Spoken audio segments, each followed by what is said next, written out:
Light reflection and refraction. Reflection part खत्म हो जाएगा, लास्ट टॉपिक है साइन कन्वेंशन। अब देखो क्वेश्चन जब आपके पास आएगा कोई भी न्यूमेरिकल, तो आपको पता करना होगा कि फोकल लेंथ नेगेटिव लेना किस में फोकल है, क्योंकि साइन का बहुत बड़ा गेम है। आप पूछोगे सर हमको क्या याद करना पड़ेगा क्या साइन सारा का? तो देखो बालक, ऐसा अगर है तो साइन आपको याद नहीं करना पड़ेगा। क्यों नहीं करना पड़ेगा? इसलिए याद नहीं करना पड़ेगा तो क्लास 9th में भी, और अगर आप क्लास 9th में और क्लास 8 को एक पढ़ोगे कार्टिजन प्लेन करके, कुछ इस तरीके का कोऑर्डिनेट ज्योमेट्री में आप पढ़ोगे मैथ्स के अंदर। कार्टिजन प्लेन होता है जहां पे ये जो होता है ये एक्स एक्सिस होता है, ये नेगेटिव वाला एक्स एक्सिस होता है, ये वाला जो होता है ये वाई एक्सिस होता है। ये कौन सा होता है? नेगेटिव वाला एक्स। तो ये एक्स होता है, ये एक्स डैश होता है, ये वाई होता है, ये वाई डैश होता है। यहाँ पे वाला वैल्यू रहता है, यहाँ पे क्या रहता है? यहाँ पे माइनस प्लस वाला वैल्यू रहता है। यहाँ पे तीसरा जो इसको बोलते हैं क्वाड्रेंट, ये तीसरा वाला नेगेटिव नेगेटिव रहता है, यहाँ पे प्लस माइनस रहता है। तो बस अगर आपको ये आता है तो कन्वेंशन आने में कोई लफड़ा नहीं होगा। क्यों?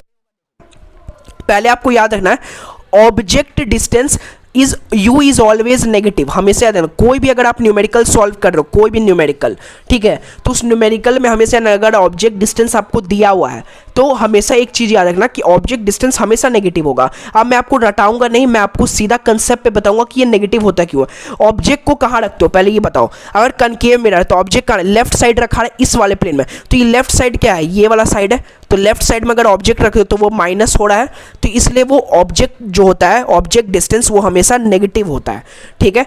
दूसरा इमेज डिस्टेंस कुछ भी ले सकते हो। इमेज डिस्टेंस का साइन जो है वो वैरी करेगा क्वेश्चन से रिलेटेड। जब मैं न्यूमेरिकल वाला सेशन बनाऊंगा तो मैं वहां पे एकदम स्पेसिफाई करूंगा किधर आपको पॉजिटिव लेना है, किधर आपको नेगेटिव लेना है, वो वैरी करेगा, ठीक है। दूसरा फोकल लेंथ जो होगा, फोकल लेंथ हमको आपको एकदम गांठ बांध लेना। फोकल लेंथ दो केस में होता है। देखो पहला कनकेव में भी चेंज रहेगा, कन्वेक्स में भी चेंज रहेगा, ठीक है।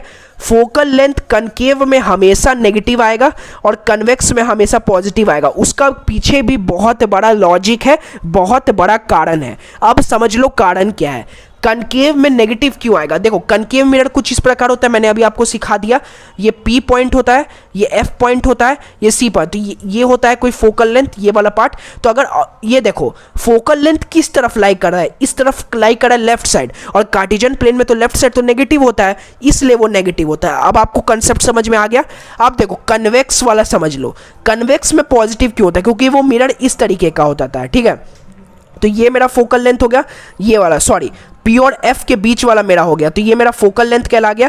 तो ये वाला जो पार्ट है ये मेरा प्लस वाला है। तो देखो इधर अगर कनकेव में हम लोग ले रहे थे तो ये नेगेटिव साइड था, तो मेरा नेगेटिव साइड माइनस वाला साइन जा रहा था। और कन्वेक्स में पॉजिटिव इसलिए जा रहा है क्योंकि मेरा ये वाला एक्सिस काम करेगा, एक्स एक्सिस वाला काम करेगा। तो एक्स एक्सिस में मेरा हम लोग लिए थे, तो साइन जब हम लोग लिए थे एक्स एक्सिस में, इसलिए मेरा कन्वेक्स में पॉजिटिव आ गया। तो आपको क्या याद करना है पहले कि U हमेशा नेगेटिव आएगा। फोकल लेंथ दो केस में लेंगे, कनकेव में नेगेटिव रहेगा, कन्वेक्स में पॉजिटिव रहेगा, ठीक है। मैग्निफिकेशन का भी मैंने आपको बता ही दिया। मैग्निफिकेशन जो रहेगा नेगेटिव किस केस में रहता है? नेगेटिव रहेगा आपको ये वाले केस में, रियल इन्वर्ट में, और पॉजिटिव रहेगा वर्चुअल इरेक्ट में। तो अगर आपको ये याद हो जाता है तो ये काम बहुत आसान हो जाएगा। फोकल लेंथ, ऑब्जेक्ट डिस्टेंस, और याद रखना सेंटर ऑफ कर्वेचर जो होता है तुम्हारा सेंटर, वो एक ओरिजिन की तरह करता है। जो O पॉइंट होता है वहां से हम लोग को एक कार्टिजन प्लेन इमेजिन करना और ये डेटा को याद रख लेना है। तो यहाँ पे आपका 50% चैप्टर पूरा कंप्लीट होता है।